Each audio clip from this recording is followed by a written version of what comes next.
Olá, eu sou o Gustavo, aluno de graduação da UFESA e bolsista do projeto AMG Prograde, Capacitação em Inteligência Artificial e Psicanálise no Divã Universitário como ferramenta de apoio acadêmico, coordenado pela professora Sandra Regina Rocha Mariscal Vargas e pelo professor Stephenson Bezerra de Mello. Esse é um episódio breve sobre saúde mental no ambiente universitário. Hoje eu converso com Washington Salles.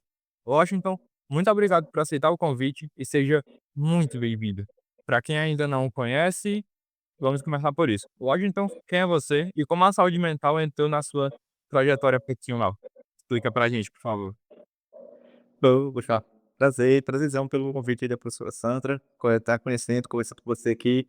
Por verdade, isso é uma pergunta muito bacana que aí me lembra justamente, essa entrada, né. Eu não desejei ser psicólogo, né, na minha primeira graduação.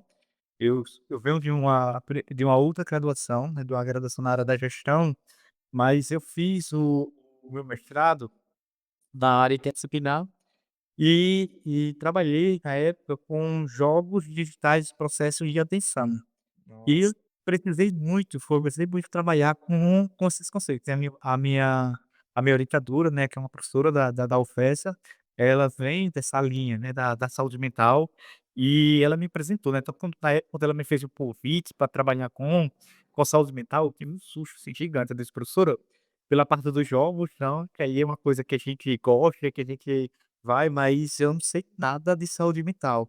Sim. E aí ela disse: "Não, mas aí a gente vê como é que faz". E ela me apresentou os autores, e eu gostei muito da área, é tanto que quando eu terminei o mestrado, eu estava bem longe da gestão e muito mais próximo da tecnologia e da saúde mental, e acabei indo pra psicologia.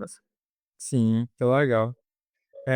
Eu me identifico um pouco com essa vontade de ir pra psicologia e essa dualidade com a tecnologia, porque a minha primeira opção era psicologia. Eu acabei entrando em ciência da computação, que é o que eu faço hoje, mas eu sempre me atentei muito para essas questões, psicológicas mesmo, sobre como nossos pensamentos se formam, sobre como os nossos problemas são entendidos sentimentalmente. Eu faço terapia já faz bastante tempo e isso sempre é um assunto recorrente, eu adoro conversar sobre o tema. Bem, posso partir para a próxima pergunta? Tudo bem para o senhor? Pode ser, viu. Quando falamos em saúde mental na graduação, do que exatamente nós estamos falando? Quais dimensões você destacaria principalmente nessa conversa, sabe? Eu acho legal trazer essa conversa. Eu gostaria muito de que esse podcast fosse ouvido por várias pessoas, porque estar na faculdade, para mim, é uma experiência complicada. É uma cobrança bem grande pra gente que é universitário, e não tá errado, a gente vai para o mercado de trabalho daqui, né, a pretensão real é sair já para o mercado de trabalho, embora a realidade seja outra, mas enfim. E cuidar da nossa saúde mental é muito importante, eu só descobri isso, depois que entrei na faculdade, queria ter descoberto antes, mas é muito importante, sabe. Perfeito, Gustavo.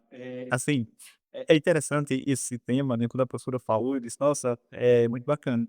Eu venho, discutindo sobre ele, assim, vamos colocar aqui desde o ano passado, né, eu levei essa temática para uma aula inaugural do mestrado, eu dou aula na UFES, né, que sou colaborador. A gente discutiu a saúde mental, na pós-graduação, que isso é uma preocupação hoje, né, desses estudantes, de ensino superiores, né, como o ANACAP, CNPq, tal, eles vêm trazendo, né, vêm, apresentando essas preocupações.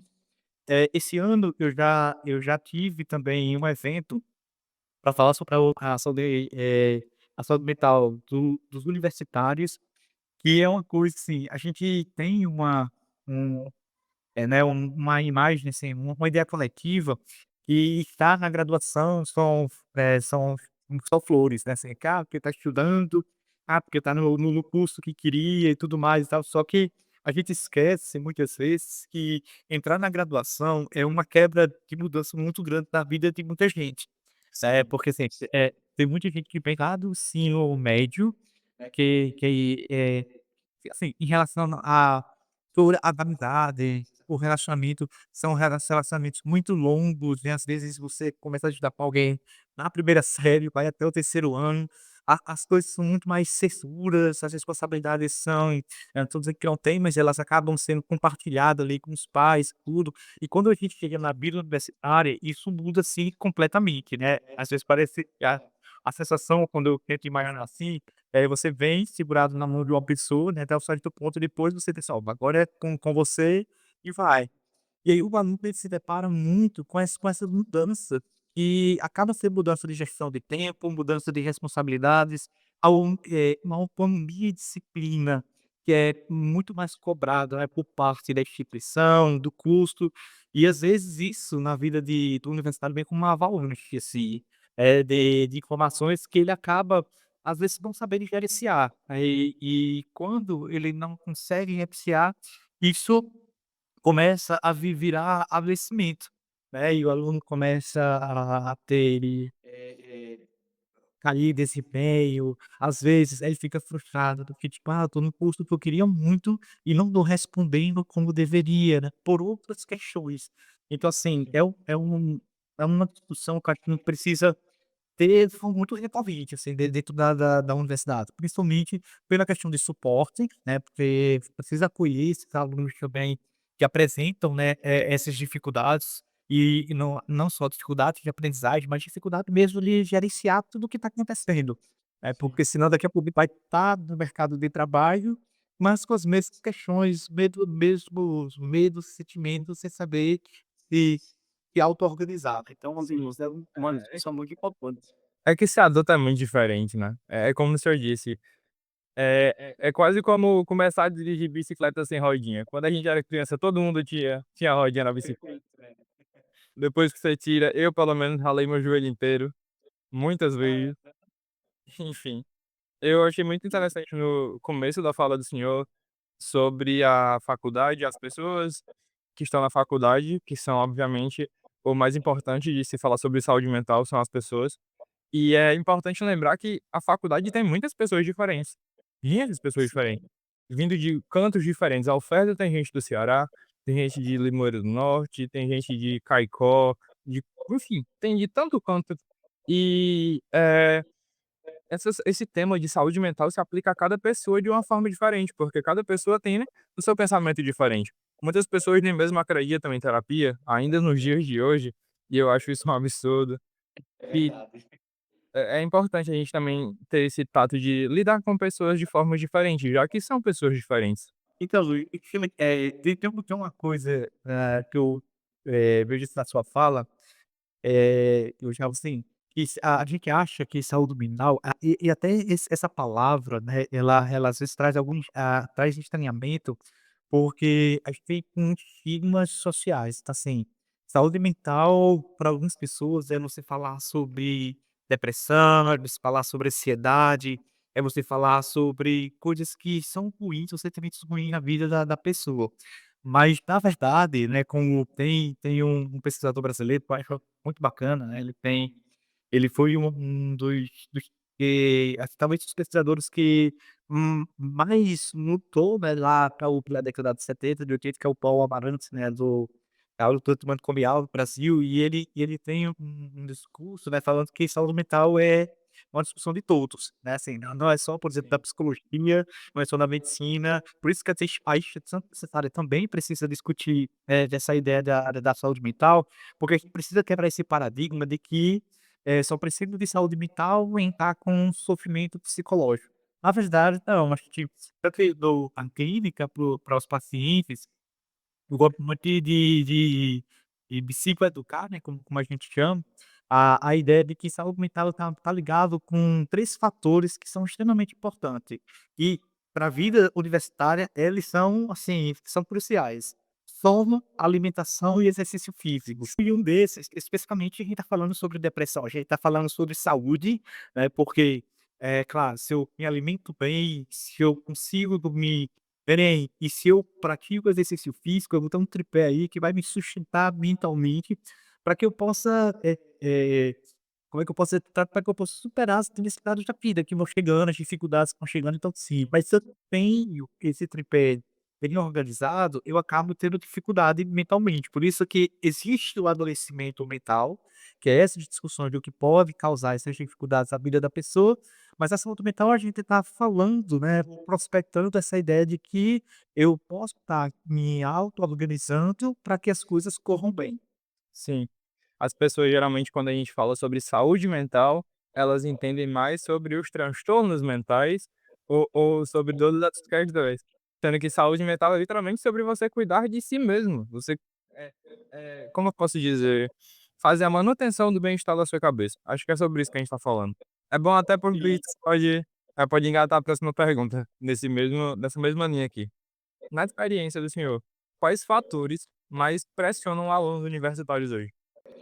Pronto. Eu acho assim, primeiro, eu posso responder isso pela ideia da ciência, né, tipo, a neurociência ela responde muito sobre algumas, organizações e processos mentais. Então, assim, a gente subestima muito que os indivíduos, após os 18 anos, ele está preparado para o mundo, né, tipo, virou adulto e agora, né, tem que vir as responsabilidades e tudo mais e tal. E é sempre aquele jovem adulto que ouviu durante a adolescência e a fase da infância que ser adulto não é uma coisa boa. Então Sim. assim, a gente tem muito, essa ideia. A neurociência ela diz que um cérebro ele está, amadurecido cognitivamente, assim, para maturar e compreender alguns processos até da vida, ali por volta dos 25 e dos, 25, 26 anos.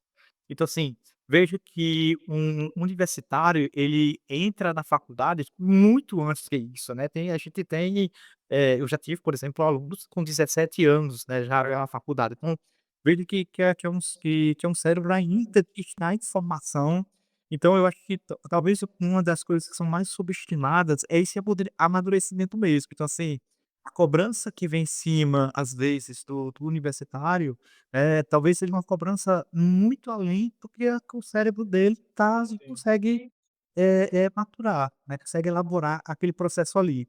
Claro que eu não estou tirando, né, a ideia de que não existe uma responsabilidade, não existe uma disciplina, só que a gente precisa muito, de compreender esses processos que são mais fisiológicos da Sim. formação, né, do ser humano, do que propriamente do estar ali. Às vezes, assim, que não se ajuda, começou a estudar muito cedo, ou é um aluno excepcional, né, que acabou, não tendo dificuldade aí, então chega a 26, 17 anos na faculdade, mas isso não quer dizer que aquele cérebro ele tá amadurecido para aquele momento da vida dele. E aí e aí a gente já tá falando da capacidade do seu cérebro de absorver conhecimento, de absorver uma informação, guardar ali e fazer ela fazer sentido na sua cabeça. Da mesma forma que pessoas diferentes têm tempos de resposta diferentes ou grau de óculos diferente, tem gente que nem precisa usar, a mesma forma se aplica à quantidade de, conhecimento ou informação que você consegue assimilar em um só momento. E isso é importante. Principalmente a escola, eu acho que desde a escola é muito, pautada essa questão de se comparar com os outros, de querer tirar notas melhores do que os outros, de sempre querer estar no topo da sala, e isso vem para a universidade com um gosto ruim. Isso. A Shenki, né, tem muito pronto, você tocou num ponto que é a questão da competitividade, né, isso vai muito além da própria sala de aula, assim, a gente socialmente, né, como diz o Bill Churran, a gente tá numa sociedade da produtividade, e que é uma sociedade muito formatada para isso, então a gente hoje nós temos escolas não é nem do ensino médio, mas lá do ensino fundamental ainda, 2 preparando praticamente o aluno, né, para concorrer. Então, assim, aí existe a Olimpíada, existe, as próprias turmas excepcionais e tudo mais e tal.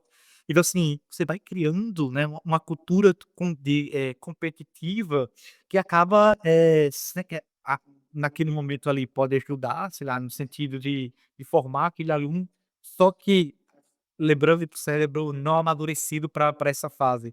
Então você, esquece que, por exemplo, você ser competitivo, como diz o Humberto Maturana, é você ir buscar a eliminação do outro. Então, assim, eu acabo, muito mais com um viés mais negativo, né, porque às vezes tem gente que nem quer isso, mas porque ele aprendeu foi isso, né, ele aprendeu sei lá, procurar ser melhor do que o outro, procurar eu tenho alunos que recebem uma nota, né, eu sempre coloco assim: "Gente, olha, nota não é tudo", né, porque você pode ter alguém que não estuda tanto, mas só participar da aula e conseguir fazer a prova. E se pode ter alguém que assista às aulas, faz anotações, tenta estudar ali e tal, e não tira uma nota tão boa. Então esse aluno que não tira uma nota boa, ele acaba tentando balizar, né, assim, ele quer uma régua, dizer assim: "Ixi, se eu não tirei um 10, eu acabo, porque eu não tive um bom desempenho", e se compara com aquele que, não assistiu a aula direito, mas tirou uma nota melhor.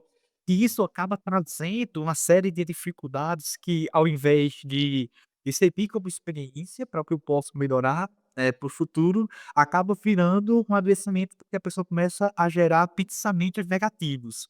Aí esses pensamentos negativos vai gerar mais pensamentos negativos, vai distorcer a própria realidade, né, porque aí, pode ativar crenças, né, de tipo, que você é incapaz, que você não consegue, que você não aprende, e isso vai gerar uma série de inseguranças, né, na vida do estudante, Sim. e que vira um adoecimento mental, né. Sim.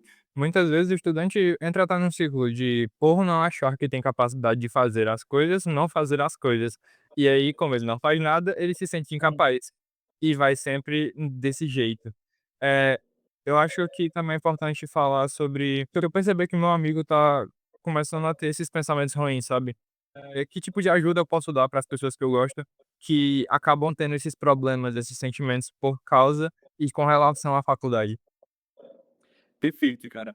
Eu acho que assim, Gustavo, a ideia que a gente tem hoje, a gente tem uma palavra muito importante na psicologia, que é uma palavra bem simples, mas é uma palavra complexa de ser aplicado, que é o que a gente chama de acolhimento. Então a gente precisa acolher o outro, acolher aquele sofrimento, às vezes compreender o porquê que o colega ele tá triste, ele tá desanimado. E quando a gente acolhe, a gente meio que busca direcionar ele, né, diz assim: "Poxa, cara, ó, esse é um momento, isso é uma fase, ensinando tudo sobre, né, sobre você e tudo", e direcionar ele muitas vezes para um suporte de ajuda. Hoje, boa parte das instituições ela tem núcleo de apoio, né, ao aluno, quase sempre nesses núcleos tem, né, a figura, né, de um psicólogo. Então assim, ou se não direcionar ele até para uma pessoa que ele tenha mais segurança de falar. Às vezes, a gente pode cair num erro, Gustavo, que é o que acontece muito, da gente tentar, subestimar essa ideia do acolher e pensar assim: "Ah, eu vou ajudar o meu amigo", mas nem quando você não sabe acolher, você acaba, às vezes, piorando a situação. Piorando a Sim. situação que a gente fala assim, às vezes a gente chega para o nosso amigo, né, que tá lá, ele chega pra vocês assim: "Poxa, Gustavo, tô triste, de uns pensamentos aí meio assim e tudo". Aí você pode olhar pra eles assim: "É isso, cara? Não, não fica assim não, você é jovem, não pense isso não, porque você, né, você tem a oportunidade, você tá numa boa universidade, você tem a oportunidade de estudar, outra pessoa não tem". Acredito que você tá ajudando, quando na verdade isso vira uma efeito rebote, assim. Ele começa a pensar, dizer assim: "É, realmente, eu tenho tudo isso, eu não deveria estar pensando isso". E como não se encaixa, né, como isso não é uma fala muitas vezes que acolhe, faz, eu às vezes eu escuto dos pacientes que eles chamam os pacientes adolescentes, né, diz que são as frases clichê dos pais, né, sabe assim: "Ah, meu, você vive só para estudar, não sei o quê", então não é às vezes não é uma fala que acolhe. Você na verdade é uma fala que você deixa a pessoa às vezes muito mais pensativa e muito mais complicada do que ela tá. Então a ideia é sempre dizer assim: "Ó, eu tô aqui, né, se você quiser falar comigo, mas se você precisar de ajuda, eu posso ir junto com você, né, pronto, como você é uma cara que já faz terapia há algum tempo, então chegar para alguém e falar sobre a importância da terapia, acaba também trazendo uma segurança para muitas outras pessoas que nunca fez terapia, que as pessoas tinham medo do terapeuta, acha que terapeuta, né, que psicólogo é tipo assim, um ser místico, que vai adivinhar uma coisa segredo ou escuro da sua vida e tal, quando na verdade não é. A figura do psicólogo, ou psicólogo enquanto terapeuta, né, ele é aquele profissional que ele foi preparado, né, durante a sua formação para fazer esses acolhimentos com técnicas, segurança, ética e respeito. Então Sim, assim, a ideia de ter um ambiente seguro para que eu fale dos meus pensamentos, das minhas, né, das minhas desilusões, minhas frustrações, e ter alguém ali que de fato vai talvez me direcionar, trazer uma reflexão sobre aquilo que você está passando naquele momento. sim, sim, entendo. Para as pessoas que estão escutando a gente agora, que venham a talvez questionar a si mesmas se precisam ou não ir para terapia, o que o senhor teria a dizer para essas pessoas? Sabe, se você tá eu não acho que seja uma cartilha correta de, se você tá pensando isso, você tem que ir pra terapia. Eu dou uma pergunta que é sempre recorrente, tipo assim, quando que eu preciso, né, procurar uma ajuda Pois psicológica? é. Ou com a outro que puxar, que veio muito assim, qual a diferença, por exemplo, de conversar com um amigo, né, de conversar com um psicólogo, né? Não, só isso. É muito complicado, porque desculpe interromper, só terminar o pensamento. É muito complicado porque, tipo, não tem uma hora pra você fazer terapia. Você faz terapia por fazer terapia, porque é bom, ajuda você em inúmeras questões da vida. Eu, como uma pessoa que faz terapia, posso dizer isso. Só que pra uma pessoa que não faz, é bom que tenha um começo de tipo: "Olha, aqui eu não tô muito bem, se eu tô com esses pensamentos aqui, tá na hora já, né". Eu acho que seria mais assim. Perfeito. É isso, sim. Primeiro, assim, João, a ideia de conversar com um psicólogo e conversar com um amigo são ideias completamente diferentes. Não é que a conversa com um amigo, ela não vá aliviar pensamentos, ela não você não vai se sentir seguro, acolhido. Às vezes sim, dependendo do amigo, você consegue muito sentir isso. Mas muitas vezes aquele amigo, ele não tem a técnica adequada, né, pra fazer com que você elabore aqueles determinados pensamentos. Como eu disse, você pode, na verdade, até sentir mais dificuldade ainda depois de uma conversa com um amigo. Esse é um ponto. Mas quando é que eu preciso, de fato, de um psicólogo? Eu vejo assim, eu sempre divido essa pergunta em 2 momentos. Então, o primeiro momento é assim, para mim todo mundo deveria ir experimentar essa experiência da terapia.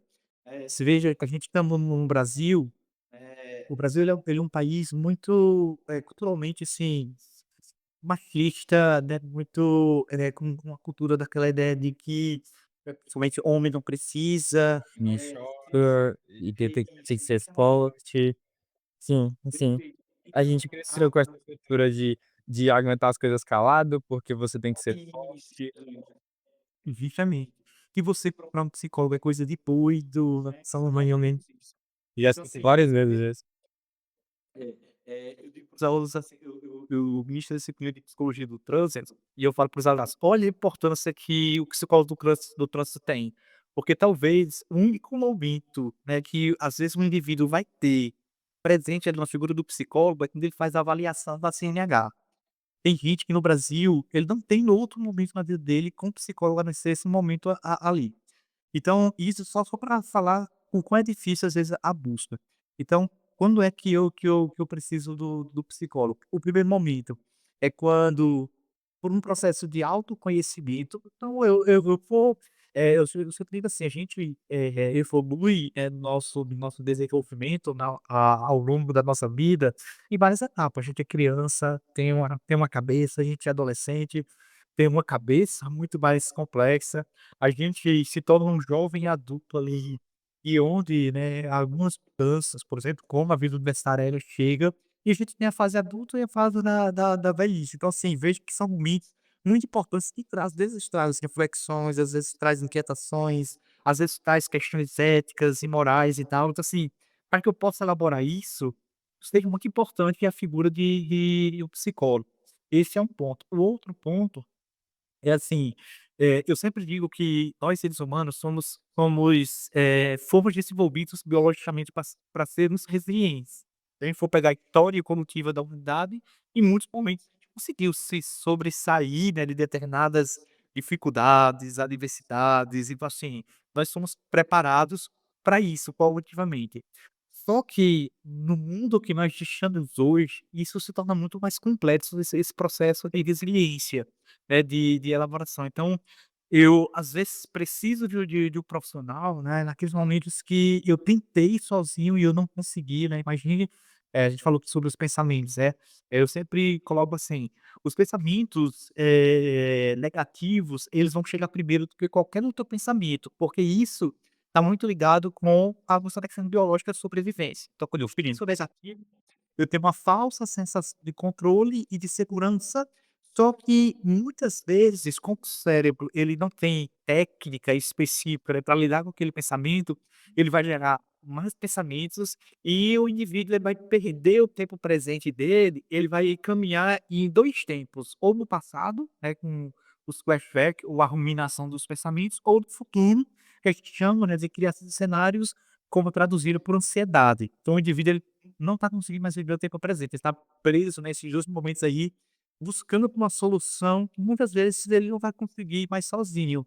Então é nesse momento aí, quando você olhar para você e assim: ó, "Poxa, não estou conseguindo elaborar isso aqui", e aí você vai buscar, né, a ajuda de um psicólogo que para tentar organizar isso. Então, Sim. aqui é dessas 2 situações, quando eu show que eu tenho essa dificuldade de trabalhar nesses meus pensamentos ou por processo de autoconhecimento mesmo. Sim, sim. Muito importante. Principalmente o processo de autoconhecimento. Eh, Nesse caminho de terapia e nesse caminho de estudante, como o senhor acha que a gente pode equilibrar melhor as coisas? Equilibrar o desempenho acadêmico com o descanso e os limites que a gente tem que ter, sabe? Qual seria o kit básico do senhor para autocuidado? Perfeito. Então, eu acho que aqueles 3 pontos que eu falei, agora há pouco, eles são extremamente fundamentais, né. A questão da alimentação, do sono e do exercício físico. Aí deixa eu dizer por quê. Primeiro a alimentação, nosso corpo ele tá o tempo todo, né, nós vivemos em ciclos de balanço energético, então a gente precisa comer, a gente precisa gastar, o que a gente comeu, ou se você não gasta, o cérebro tá para engaixar, né, 25% aí da nossa energia, ela é combustível, então o corpo, na verdade, precisa se alimentar. Esses são pontos extremamente importantes, porque ele precisa de nutrientes. O outro que acho que talvez seja um ponto mais negligenciado, né, nessa fase de estudantes, que é o sono. O sono ele é extremamente fundamental para muitos processos cognitivos que a gente chama de processos de ordem superiores, que são aqueles processos que eles acontecem no nosso vórtice pré-frontal: planejamento, organização, tomada de decisão, avaliação, julgamento de valor. Então, assim, pra que eu consiga raciocinar bem, e olha que eu ainda nem falei de memória, atenção, foco, concentração. Então, assim, para que eu consiga funcionar tudo isso bem, eu preciso ter sono de qualidade. E sono de qualidade não é tempo de cama, né, porque aí tem gente que, né, fala assim: "Ah, porque eu deito muito, né, assim, eu tô muito passo muito deito cedo e acordo", mas não é isso, tô falando de qualidade mesmo do sono. A neurociência diz que a gente precisa ter, em média, ali, um adulto saudável, em torno de 8 horas de sono por dia. Eu sei que hoje é quase impossível a gente dormir essas 8 horas de sono. Principalmente na vida de universitário. Aham.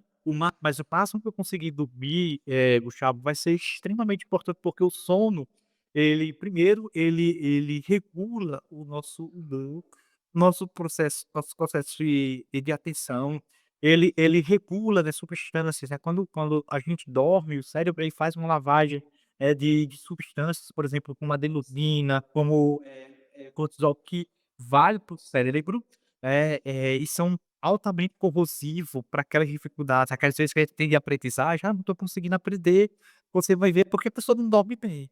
E às vezes, tem gente, assim, é o complicador muito na vida do universitário, porque a gente acha que dormir tarde, estudando, vai ser melhor, porque eu vou aprender mais. E às vezes nem é, é uma conta às vezes que não bate, porque o que está cientificamente comprovado é que quanto mais eu descanso, quanto mais eu durmo, mais eu facilito o meu processo de aprendizagem. Esse é o ponto. E aí o outro também que, muitas pessoas fogem, né, que é a questão da atividade física.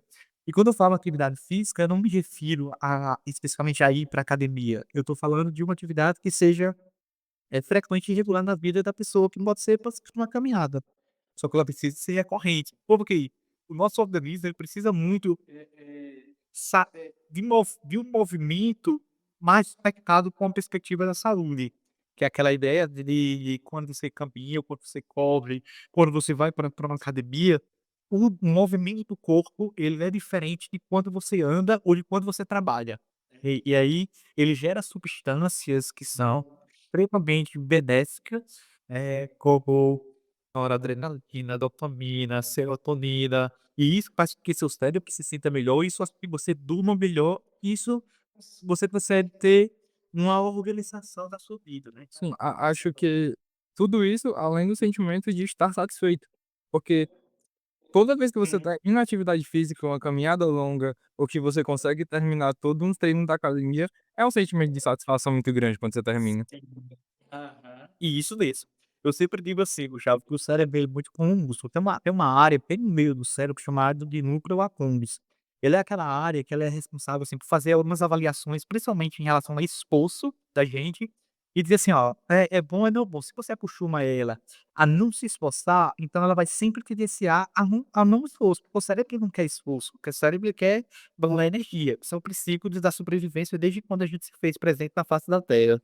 Só que, na verdade, a gente às vezes, por exemplo, por que que ir para academia ou fazer um exercício físico se torna importante para a vida universitária? Primeiro porque, assim, imagino que a gente tem muitas adversidades que trazem dificuldades para a vida da gente, e quando você acostuma o seu cérebro a superar um determinado desafio, ele acaba generalizando para outras áreas também. Então, assim, se você olha e vê assim: "Poxa, eu tenho uma prova, uma disciplina que é difícil", mas você tem presente, né, faz parte da sua vida, a atividade física, você vai dizer assim: "Poxa, não, se levantar cedo ou ir para academia é difícil, então eu consigo também fazer isso". Mas esse é o processo, é o que consciente, mas acaba sendo uma generalização, como a gente coloca, né, positiva. Sim. E é importante também lembrar que caminhadas existem, que yoga tem na oferta, existe atletismo, tem na oferta. Você pode fazer calistenia o tempo todo, a qualquer momento que você quiser, porque muitas vezes pra gente, eu falo pelo menos por experiência pessoal, é muito difícil para universitário ir pra academia todos os dias e ter aquele compromisso de ir pra academia. Tem muita coisa Uhum. pra fazer, a as datas são aleatórias, cada disciplina tem uma forma diferente de acontecer, então é importante lembrar que tem coisas que você pode fazer mesmo não indo diretamente pra academia. Eu queria agora falar com o Washington professor, o Washington mais professor, eu tenho, algumas perguntas para fazer para ele. A primeira é: como um docente e técnicos podem acolher sempre a passar seus papéis? Tem atitudes ou rotinas que ajudam, e frases a evitar? Eu digo com relação aos estudantes. Se do ponto de vista de um professor, de um docente, ele perceber um estudante mais cabisbaixo, ou perceber que algo não está acontecendo da forma correta, como ele pode chegar no aluno sem ultrapassar limites e da forma que deve ser feito. Perfeito. Então, como professor e não como psicólogo, já eu gosto sempre de observar os meus alunos, de observar, estar próximo. Eu sei que para alguns professores eles dizem, que o professor não precisa ser amigo do aluno, mas eu acho que é uma relação muito, precisa ser uma relação muito próxima, até que eu possa até que eu consiga perceber, né, alguma coisa do meu aluno, eu preciso estar próximo dele ali. Então, eu sei que na formação de professor a gente não formatado, né, ou trabalhado, modelado para essa ideia do acolhimento, né, de saúde mental, mas nós talvez pela nossa experiência, né, enquanto indivíduo, estudante, né, saber por que que o aluno está passando por aquilo ali, né, às vezes o aluno está passando por aquilo, às vezes reflete muito, de uma avaliação, uma prova, numa conversa, né, que às vezes imagina que tem aluno que tem a confiança, né, de chegar para você e conversar com você, né, então assim, se você não sabe acolher psicologicamente aquele sujeito, mas que você possa acolher pela sua experiência, né, de que você já passou por aquela fase, por aquela idade, e se você não consegue trazer ali uma palavra mais segura, que você possa encaminhar ele, assim, ou direcionar ele para uma instituição ou para um departamento que consiga, de fato trabalhar com aquilo ali. Então, é aquela ideia da gente estar sempre observando. Eu gosto muito de fazer isso com os meus alunos. Sim. No caso de encaminhar, você saberia, especificar algum encontro assim? Tem, ó, hoje em dia, até eu falo assim, ninguém mais tem uma desculpa assim: "Ah, eu não faço terapia, né, porque se torna difícil". Eu considero ainda a psicologia muito elitizada, né, naquela ideia que nem todo mundo, de fato, consegue ter acesso por questão de cura e tudo mais e tal.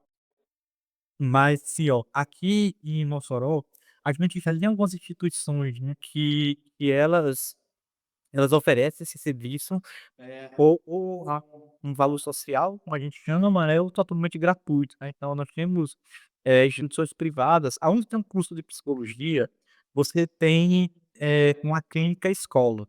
Então essa clínica escola é oferecido serviço à comunidade. Algumas instituições aqui de Mossoró oferecem esse serviço por uma taxa, né, manutenção, e outras oferecem de forma gratuita, né. Então assim, eu acho que pode estar encaminhando esse aluno ou a própria instituição, né, imagine que ela, sei lá, ela pode não ter o departamento, mas imagine que ela pode fazer uma parceria com essas instituições que têm esse departamento e encaminhar, né, esses alunos. Então assim, às vezes acaba a gente já tem esses espaços aqui em Mossoró, fora a o posto de saúde, né, que caminha para os órgãos, né, para os equipamentos mais específicos, como UBS, UBS, em vários. É importante também para as pessoas da UFESA que a gente tem o plantão, psicológico da UFESA. Eu não sei os horários específicos e os dias específicos, mas quem estiver escutando isso e quiser alguém para conversar, que estiver precisando, é só ir na PROAI. Na PROAI da UFESA tem todas essas informações. perfeito. Podem encontrar todo o apoio necessário lá. Eh, Antes de finalizar, eu queria também falar de alguns mitos com o senhor. Qual mito sobre saúde mental universitária, o senhor mais encontra? E qual você mais gostaria de corrigir nesse momento? Na sua caminhada já deve ter escutado de tudo, eu tenho certeza. Eu acho que o mito mais clássico é ele que é coisa de doido. Sim. Até por experiência, a minha pesquisa de mestrado foi feita num CAPS infantil. E eu lembro, assim, a primeira vez que eu entrei no CAPS, eu tive um pavor gigantesco, né, porque eu imaginava que era uma instituição e olha que é CAPS infantil, eu imaginava que era uma instituição que tinha gente que, sei lá, que ia, me agarrar, que ia me rasgar, porque eu ouvia muito isso, né, e eu acho que não é bem assim, passei 3 anos no CAPS com uma experiência, sim, maravilhosa. Passei 1 ano como voluntário, projeto de pesquisa, passei 2 anos como pesquisador, e foi assim, foi transformador para minha vida. Então, a gente precisa acabar muito com esse estigma, né, que saúde mental ou que psicólogo é coisa de doido, né, psicólogo não é coisa de doido. Então eu tenho um paciente meu que eu achei muito legal uma fala dele, quando ele chegou na terapia, que eu perguntei, né, o que que trazia ele ali, e ele respondeu assim pra mim, ele disse: "Olha, teoricamente, doutor, não tem nada, assim, venho porque as pessoas orientaram, mas eu venho por manutenção preventiva". E eu achei muito legal essa fala, porque se as pessoas bem soubessem, né, elas justamente procuravam por manutenção preventiva. Se: "Ó, não tenho, mas eu queria saber como é que era", vai por curiosidade. Terapia não é para a vida toda, então você pode fazer aqui em um momento específico da sua vida, ter alta, depois voltar quando você quiser e assim por diante. Então acho que esse estigma que é carregado muito de que saúde mental é pra doido, eu acho que a gente precisa muito abolir, e por isso que eu gosto muito desses espaços, Chavezinho, que é nesses momentos que a gente consegue falar isso: "Olha, não é, saúde mental é para todo mundo, né, independente aí que seja, né, da idade, então que todo seria bom que todo mundo tivesse acesso". Sim. O senhor como professor tem alguma dica pra gente aluno de como se prevenir melhor e o que priorizar no início de cada semestre, ou em semanas de provas, ou em TCC? Perfeito. Eu acho assim, Gustavo, muitas coisas vai pela ideia da organização, e que esse é um ponto que muita gente tem dificuldade. Então eu acho que o cérebro, ele gosta muito quando as coisas se tornam previsível para ele. Então ele não se desvaloriza, na verdade. Ele acaba, direcionando as energias para o que de fato precisa gastar. Então, por isso, no início do semestre, quando você vai, você vai ter as disciplinas ali, então pesquisar um pouco sobre as disciplinas, conhecer os professores, então isso tira um pouco da ansiedade daquele início.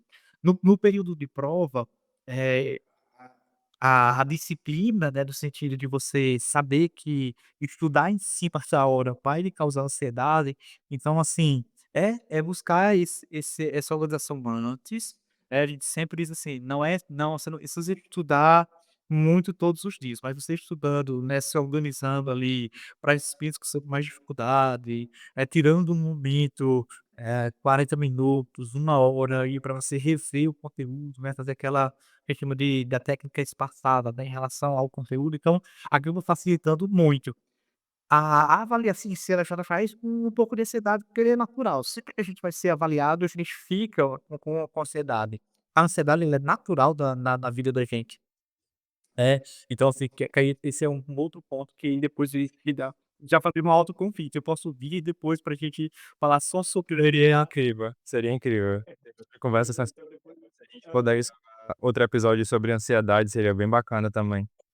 seria perfeito, tá, porque eu adoro que se cutucar as pessoas, porque as pessoas acham que a ansiedade é uma inimiga da vida da gente. Não é, na verdade ela é fisiológica, ela faz parte agora, tornado uma ansiedade patológica, que aí, quando você vai ver ela na vida universitária ela acontece muitas vezes por essa dificuldade que é a organização. Esse é até um ponto interessante, Gustavo, assim, né, também não pra não se alongar muito, essa ideia que eu disse dá pra um outro podcast, mas, às vezes você pode até procurar um psicólogo para esse processo de autorregulação da vida universitária, pra você se conhecer, porque estudar, existe várias técnicas, então assim, eu preciso conhecer qual é que é melhor, se me adaptar, por exemplo, eu testei vários, e eu gosto muito de estudar com mapas mentais. Então assim, eh pra mim é fundamental, eu calento uma coisa e crio um mapa ali e tal. Então, assim, essa é uma técnica das muitas outras técnicas que Pomodoro, existem. eu uso bastante Pomodoro. Isso, batata tecla do pomodoro é uma. Ali tem outras coisas também que podem contribuir, né, negativamente. Por exemplo, nós temos hoje muitos universitários um subdiagnóstico, né, de transtornos do neurodesenvolvimento, como TDAH, como autismo, dislexia, descalculia, enfim, causa, né, a outra coisa na vida desses estudantes. Então, assim, mas a busca pela organização, eu acho que é o que tira, é o que diminui muito mais a nossa ansiedade. Sim, até porque se você já sabe o que vai vir nas próximas semanas, o que tá te esperando daqui pra frente, você consegue se preparar e logo diminuir essa ansiedade. Feito Isso. o caso Isal também, eu queria fazer um bate-bola rápido com o senhor, eu falo uma frase, você responde com uma frase, pode ser? Perfeito. Pronto. Uma prática diária que faz diferença. Uma desculpa? Uma prática diária que faz diferença. Leitura. Um erro comum para evitar. Deixar, pensar negativo sobre as coisas. Um recurso gratuito que todo estudante deveria conhecer. Pesquisar na internet. Só. Uma mensagem ao eu do primeiro semestre. Da primeira vez que você fez faculdade, uma mensagem para aquele eu. Sim, procure se organizar mais, que vai facilitar a sua vida. Com certeza. Gosto então, nesse final, professor, que mensagem o senhor deixaria de gostar para todos os estudantes, professores que estiver escutando esse Talkers hoje? Cara, primeiramente, assim, fico muito feliz. Gostei demais mesmo do nosso bate-papo. E quem dera que tivesse outras oportunidades, né, pra gente falar sobre outras coisas, mas assim, dizer que não hesite, em procurar uma ajuda, né, tem aí, você pode me procurar, eu tô lá nas redes sociais, geralmente não deixo ninguém sem resposta, né, a gente procura entender, procura direcionar, então assim, procure alguém em quem você confia, né, quando você sentir que você não está conseguindo gerenciar os seus pensamentos, porque vai lhe ajudar muito antes que o quadro, né, piore. Então, não é fraqueza, entendeu? Não é mimimi, né, que alguns colocam, não é porque você é homem que você não precisa, então assim, procure quanto antes e tenham certeza que você vai só se autoagradecer em um futuro próximo. Pronto.